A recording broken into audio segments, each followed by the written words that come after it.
Good morning.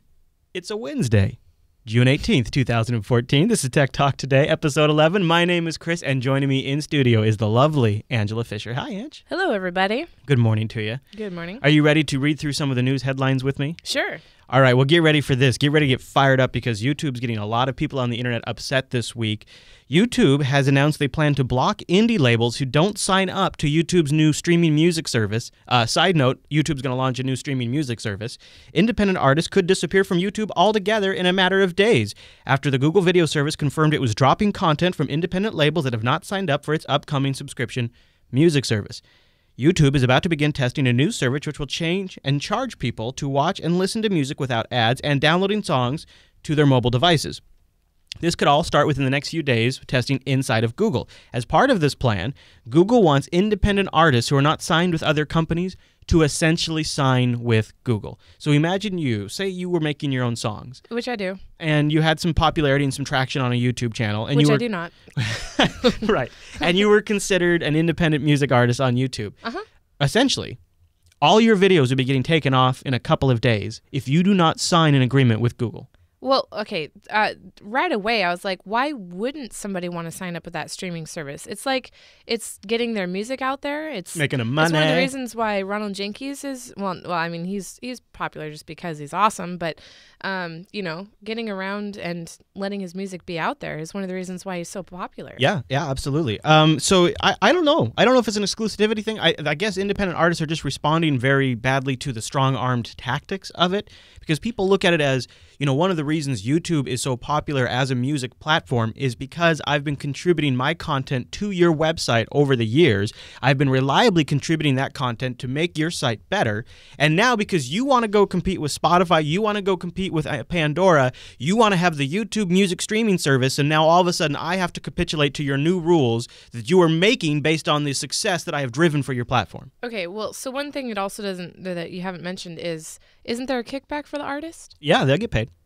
So still, I know. I don't understand why. And to me, it's like, well, then maybe YouTube just isn't the platform for that kind of thing anymore. I mean, I know it sucks for these people, and I've heard from folks who are like, man, I'm really in a bad spot because I used to make a lot of my money on YouTube, and now I'm not making my money. Like Chris Pirillo is in this situation. Mm-hmm. A lot of folks right now are in this situation who sort of there's banked Vine on YouTube. There's Vine, there's Upworthy, there's Vimeo. There's a bunch coming out of the woodwork right now. I kind of agree with you too. It's like, well, maybe this is a way now to actually make some money because if folks want to pay for my songs, mm-hmm. and Google's going to facilitate that, I don't like the strong-armed nature of it because it reminds me a lot of the music industry itself. Hey, kids, sign this deal or you're out of here. Mm-hmm. I don't like that. Well, it must just be a companion product. I mean, if they can find it on the streaming service, they should be able to find it on YouTube too. That way they can make a playlist on YouTube mm-hmm. for, whenever they use that type of service. Well, and you think about it, like a lot of people listen to YouTube videos as like a streaming service, as like a Spotify competitor in a sense. That's what I'm saying. Yeah. So you could almost see how, like, in a way, artists get a little screwed because if they just listen on YouTube, they don't make any money at all right now. Well, what they should do is just create another type of YouTube for that music. Yeah. Is what they should do because the whole YouTube universe is not just music videos. It's gaming and a bunch of other random stuff. And to your point, here's sort of the YouTube official line on it. YouTube executives argue that they can't offer the music on the free service without it also being available on the paid service, as this would disappoint its subscribers. So the solution is just take down the songs that can't be available on both services, because users are going to expect if it's on the streaming one, it's on the download one. So if you can't be on both, we're not going to have you. Here's the actual quote. They say, "We're adding subscription-based features for music on YouTube to bring our music partners new revenue streams in addition to the hundreds of millions of dollars YouTube already generates for them each year," according to a YouTube spokesman's statement. Mm-hmm. Yeah, they're kind of saying what you're saying in a way. They're saying, hey, we're just trying to get these guys money, and this is how we have to do it. We have to play a little hardball. Yeah, well, what I don't understand is, if the music is available on the pay service, then and they have it on YouTube as well, that would be free. So I guess I'm. What do you think, Riley? You think it's about the ads? Yes, because if you're independent and you upload your own music on your channel, you can control like the ads and have it. You can choose whether or not you want ads or whatnot. But if you do it through their service, I imagine there's nothing you can do about that. They control all the ads and all that stuff. Yeah. So Yeah, and at the end of the day, they are an ad company, too, so that makes some sense. All right, let's shift gears and talk about Amazon, another company that sometimes likes to be a little bit of a heavy hand. Andrew, are you excited about an Amazon 3D smartphone? Yeah, that sounds interesting. What would it take, like, for like you to maybe say, okay, this iPhone's I old? wouldn't. Really? Never? Doesn't matter what they do. Well, no, I don't know. What if it's like $300 off contract, super nice camera, cool screen? None of that. No. Really? I'm pretty plugged into the proprietary garbage of Apple. Okay, so it's just the iOS thing for you. I think Well, so. here's the other catcher for me. This is something that's kind of raising a red flag for me. It's come out that AT&T will be the exclusive carrier for the new Amazon phone, kind of expanding on an arrangement that already exists between Amazon and AT&T for all the Kindle services. You know how you can get Kindles with cellular? That's through AT&T now. They're kind of working with that agreement. That kind of kills it for me right there, to be honest with you. Locked to one carrier? This isn't 7 years ago. Yeah. I mean, that might have worked when the iPhone and the Droid first launched, Right. but this is like everybody goes multi-carrier now. You go with just AT&T? Please, what is this? The Stone Ages? I thought was actually more interesting about the whole Amazon story is what we are seeing with this Amazon smartphone is the results of this R&D lab that exists called Lab 126 at Amazon. Didn't even know about this thing. This is where we've seen some of the more recent products like the new Fire TV came out of these guys. They've been around for years. There's about 1,600 people that work in Lab 26 at Amazon. In fact, Lab 26 even has their own website where they kind of boast about some of the innovations and creations they've brought Amazon, which is kind of interesting. And so they also have that new, they're also the creators of that new Amazon Dash. Anyways, they talk about how they've been working on this thing for years. They've been, since 2009, they've been working on this phone. In fact, one of the lead guys behind the 3D technology has left Amazon and now works at Google. But they've been dreaming of, in Lab 126, of a 3D phone since 2009. Since Dylan was born. Which is kind of when the 3D phase or fad hit. So it kind of makes sense because it seems like to me, 3D's like kind of become blasé. But what is 3D? Like, what do you have to carry around special glasses? It's without glasses. To look at your phone. No, I don't know if it's using like eye tracking via the camera or if it's just kind of like how the Nintendo 3DS does it, but there's glasses-free 3D. And okay. They think It took me a second to figure out what you said because it's glasses-free 3D. Yeah. I know. They think that they can create a UI that's almost layered in 3 dimensions. So like, yeah. Wait, yeah. So if you walk while looking at your phone, you're gonna get motion sick. I don't know. Pretty sure. You know what I think they're thinking of is they're thinking they're gonna make this thing like a 3D storefront for Amazon.com in your pocket. Oh, interesting. Right? Because that's what this thing really is. It's a mobile cash register for Amazon. Yeah. Again, with the companion products. Yeah. Yeah. So I create one thing to sell another. But it seems a little gimmicky. Yeah. Well, yeah. Right? Like, I'm like, okay, so you got a 3D phone. That's cool, so bro. It's going to have its own OS, right? Well, it'll probably be an Android variant. We'll find out today, I think. Okay. So we'll report on it tomorrow, but depending on when it comes out. I linked you that satirical video of Amazon's new product, right? I don't think so. Really? No, what's it called? We'll have to do that in the after show. Okay. It's not safe for anybody. Okay, all right. So I think today is the day, they're calling it Woe Day, or Wow Day. No, I think it's Woe Day is what Amazon's calling the event. They're holding it in Seattle. Oh, cool to go to. Holy crap, yeah. I know. So anyways, if you want to find out more about Amazon's R&D lab, Lab 126, we'll have a link to that in the show notes. It's just kind of interesting to hear how these big companies have these skunk works where these guys go off and gals go off and work on these things. Hey, I got a really interesting story that Rikai turned me on to a couple of days ago, and then I've just been seeing blowing up on the internet. I want to talk about it. What? Oh, the sound clip of Rikai turned me on.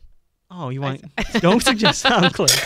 Don't suggest sound clips. Oh, look, the mumble room just spoke up and a little giggle. You guys, come on! Oh god, you guys are supposed to be on my side. You got to be here every day with me. She only shows up sometimes. Yeah. Anyway. All right. very good. I'm just always thinking, yeah. Anyway, all right. So is it about Watch Dogs? It is. But before we get to that, I want to stop and just thank our patrons over at patreon.com/today. 181 patrons, Andrews. Wow. We've gotten to $1,864.08. And I really appreciate it. This has been one of the hardest weeks in a couple of years. I have gone through an emotional roller coaster. Yesterday, for about an hour and a half, I thought Jupiter Broadcasting was going to be off the air for a week to 2 weeks. Let me just take a moment to thank all the supporters because he was not at home having that emotional roller coaster. I'm not sure that our marriage would have survived, to be honest. It was bad enough. It was bad enough via text message. I'm just saying.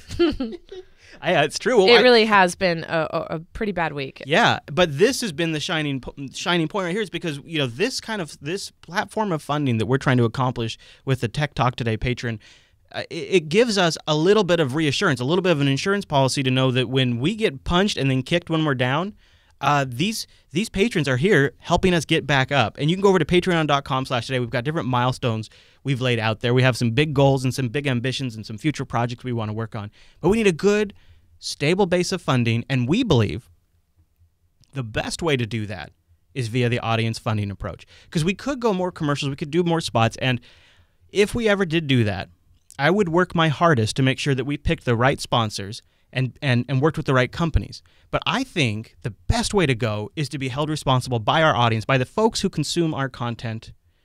They should be the people that watch, and the people who are the boss. And that's what you can become over at patreon.com/today. Become my boss and go down there and check out the different pledge levels. Boss me. We've got some suggestions. Oh, look at that. There is 28 spots left in the swag club. Ooh, does that mean there's 19? Is there anything you want? We have 20. 20, okay. Do you have anything you want to say to the swag patrons? I am wearing some of that swag right now. There it is. Right there. You see that? Hey-o. Anything you want to say to the swag folks? I know we have a couple big boxes in our house right now. Yeah, well, so I've been working on the swag. So I ordered the coffee mugs that Chris showed last week. Oh, I actually didn't show it on air. I don't even think I said what it was. I think you just kind of gave it away, but it's okay. Oh, awesome. Yeah. They're awesome Tech Talk Today coffee mugs. Yeah. Well, it's on the Instagram. So. Oh, okay. So if you haven't seen it yet, you can go there. I'll go look it up while you talk about it. So when I ordered them, I ordered 10. And at the time, we had 3 subscribers, swag subscribers. And then by the time I got the order, we had 11. And now we have 20. I went to the post office yesterday to get rates for international shipping for that item. And based on the box size, unfortunately, it's going to cost $40 to ship per person. This mug, per person. Internationally. So what are we going to do about that? I'm trying to figure that out. Well, first I need to find out how many of our swag supporters are international. I don't have access to that yet, but once I do, then I will figure that out. That's why we did the limited slots on the swag club, and we're going to keep it kind of clamped down for a little while. Yeah, so I'm not saying that swag supporters are limited to being only national. I'm just letting the international people know. Right. I might have to do something different for international because we definitely we can't do 40 per person. Can't do $40. No. But we'll figure it out. Shipping. But yeah, that's why this is a beta test, and that's why we kept it limited, because I think this is something we want to get down as a company, and this is a good learning experience for us. And I think it's possible and better to use UPS anyway for international based on the Teespring campaigns and USPS losing shirts. So I will see if UPS is a little better and cheaper for that. But there you go, patreon.com/today. Not only do you keep this show going, but you also become an investor in the Jupiter Broadcasting Network, depending on your pledging level. And we really appreciate that, especially this week. Mm-hmm. Unbelievable. Mm-hmm. Anyways, I want to move on to this story about Watch Dogs. I don't want to start up a whole holy war here, Ange, but I'm going to, since you're probably not, did you know? You're probably not familiar with this. Did you know there's essentially a war brewing between console gamers and PC gamers? Oh, I can. Okay. I can imagine, yeah. Yeah, of course, right? Of course there is. It's us versus them. About everything. Anything to segregate. Right. So one of the things that the PC gamers have been jabbing at the console gamers this latest round with the Xbox One and the PlayStation 4 is, especially on the Xbox One, they just can't get the frame rate up to the resolutions and match what the PC can offer in performance. They just can't do it, right? They're just not getting up there. Well, it's taken a new turn this week when some enthusiasts over on some forums, and we'll get to the specifics of that in a second, noticed that a game that is available for both the consoles and the PC called Watch Dogs has been intentionally crippled on the PC to make it match the low performance of the console. Oh. And people are upset. So it was... I'm trying to find the gamers who did this. I got a link to, it's the worst from the Guru 3D forums found this. And apparently he found some files in there that he's able to turn on and reactivate things like bloom effects and other textures.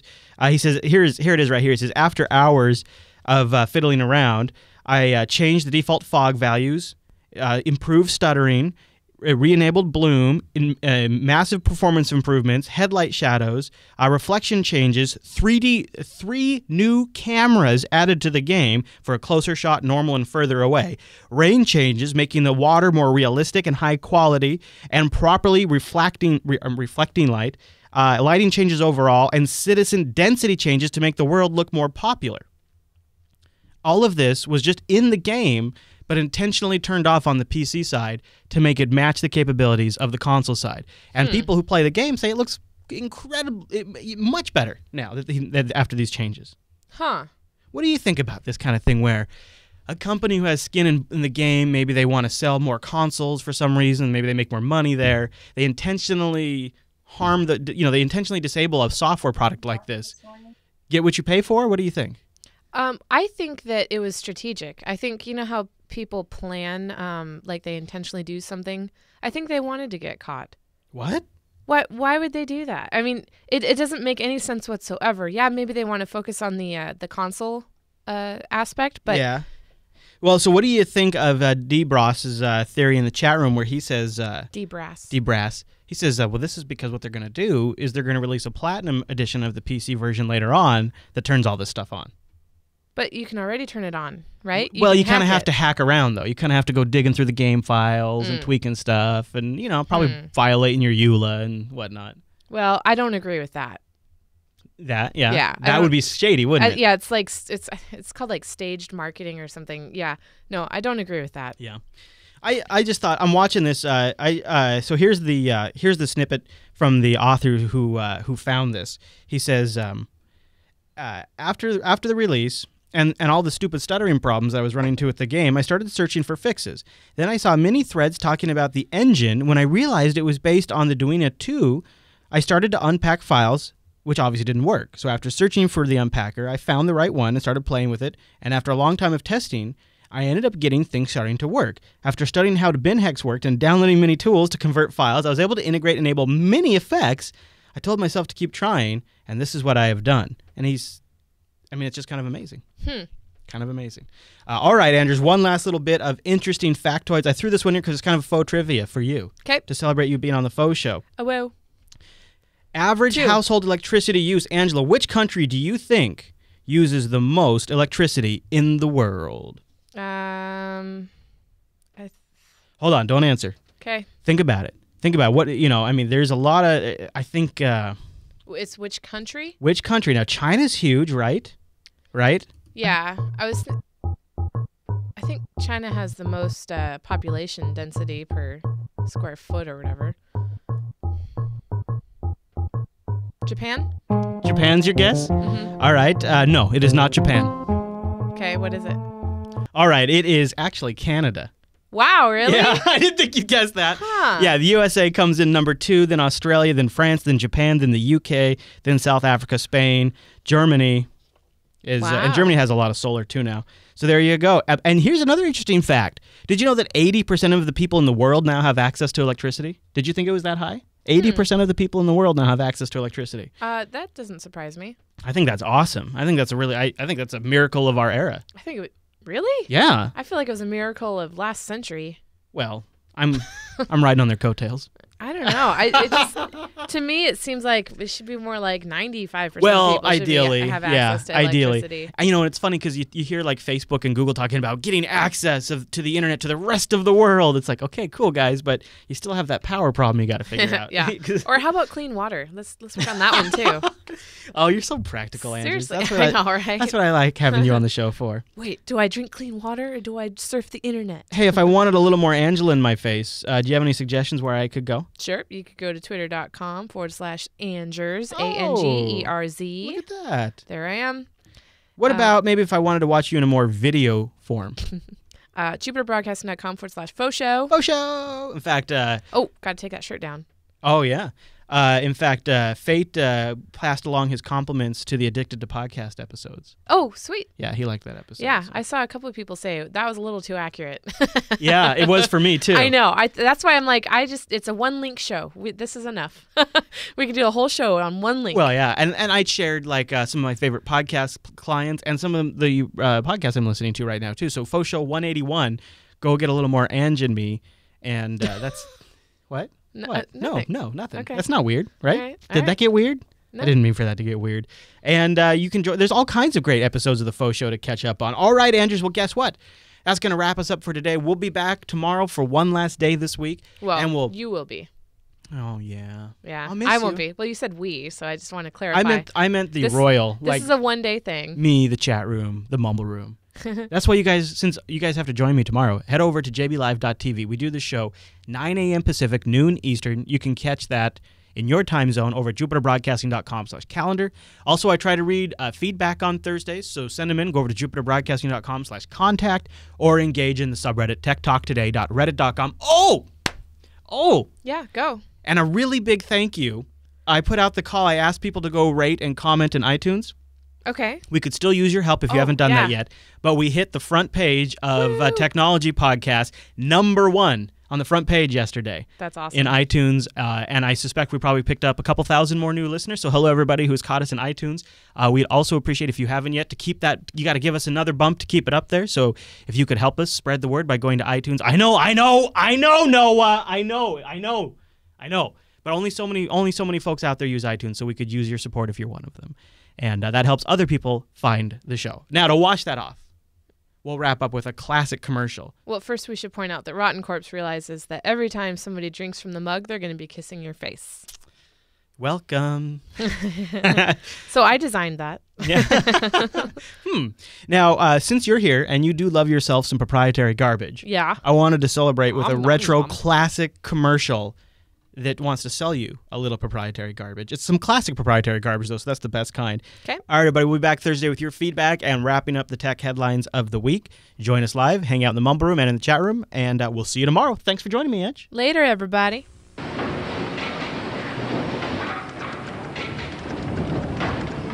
This is the Apple IIc personal computer.